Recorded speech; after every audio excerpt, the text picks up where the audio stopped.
Hvernig vilt þú hafa það þegar þú hættir að vinna? Þegar við förum á eftirlaun, tekur lífeyriskerfið við okkur.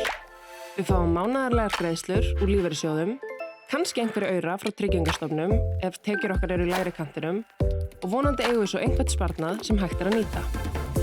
En vissir þú að kerfið er tiltölulega sveigjanlegt og ef þú undirbýrð þokkalega, getur þú kannski átt nokkra áhugaverða valkosti þegar þú verður eldri.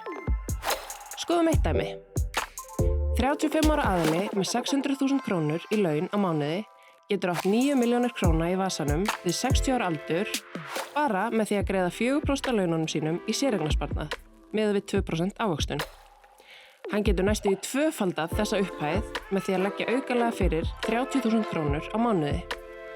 Þegar hann er orðinn 60 á hann 18 milljónir króna og getur notað þær í eitthvað skemmtilegt, geymt þær og átt sem varasjóð eða jafnvel nota þær til að minnka við sig vinnu og fara til dæmis í hálft starf í einhver tíma. Því fyrr sem við byrjum, því meira sem við spörum og því hærri ávöxtum sem við fáum, þeim mun hærri verður auðvitað upphæðin. Ert þú búin að pæla í því hvernig þú vilt hafa það þegar þú nærð þessum aldri?